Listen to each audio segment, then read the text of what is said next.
публично мероприятие, имам предвид паркови зони, озарителни зони, дори и трасетата на довеждащи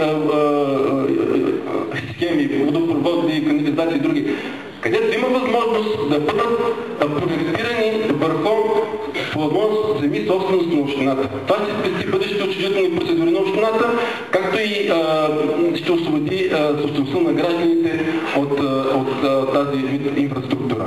Пример, в Синеморец има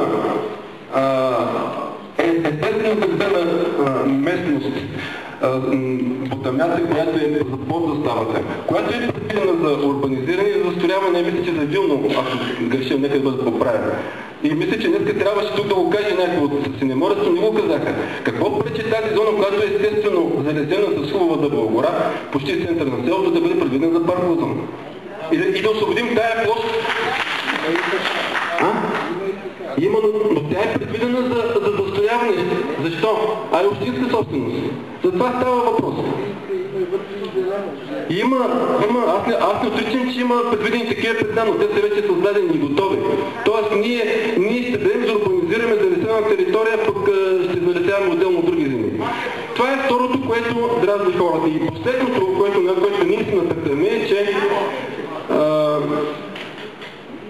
хората правят останали впечатление, че едва ли не като баланс на териториите по отношение на собствеността общинска от една страна и частна от друга е даден някакъв приоритет, така казвам впечатлението на хората, обобщавам нашите впечатления, е, че едва ли не в определени случаи е даден приоритет на общинската собственост. Това казвам, не мога да го твърдя 100%. В заключение,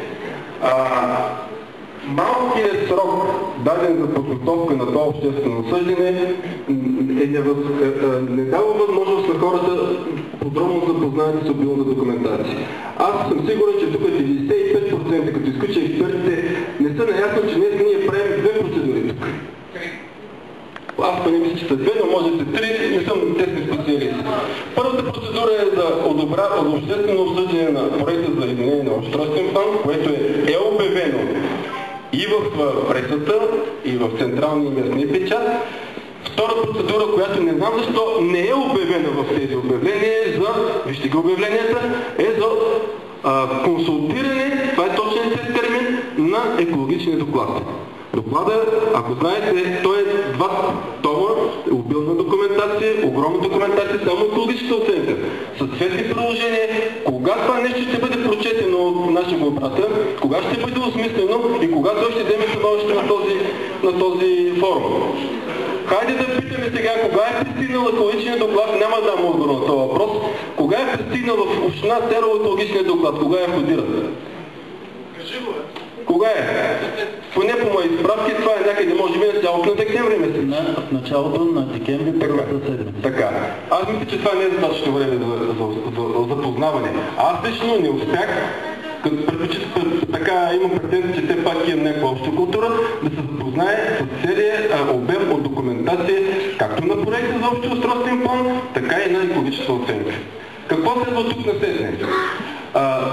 Нашата идея е следната. Ние предлагаме, когато се разглеждат резултатите от това обществено осъждане и конкретните писани предложения на хората, ако е възможно, ние ще настояваме за това да бъдат поканени да присъстват и общинските съветници от ресорните комисии на общински съвет при обсъждането на тези промени. Второ, би било добре и самите граждани да проявят активност.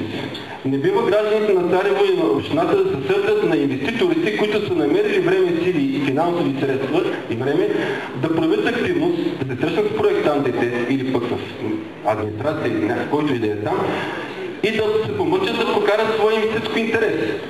Приказвани гражданите на община Царево, било чрез кметовете на населени места, било чрез общински съветници, било чрез неправителствения сектор, но да активират своята дейност, своята гражданска позиция.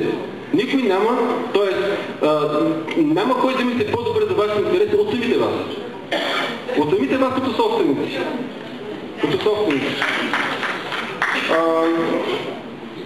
С това приключвам, за да не бъда заподозрян аз и моите колеги в някакъв саботаж на тази процедура, искам да изразя че според нас този проект за общ устройствен план трябва по възможност максимално бързо да приключи процедурата.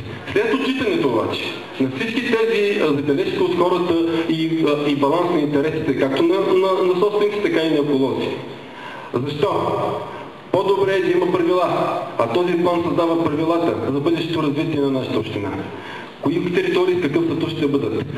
Това ще ликвидира възможността за създаване на корупционни практики.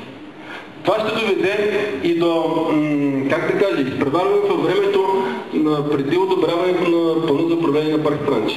Много неща има, които дават предимство на това нещо. Така че нашата принципна позиция на групата съветници е, че ние ще съдействаме, пак казвам, при отчитане на интересите на гражданите и на екологичните интереси, тази процедура максимално открита и компетентно да приключи с тях интерес на гражданите. Благодаря. И аз благодаря, ще помоля господин Костадинов да внесе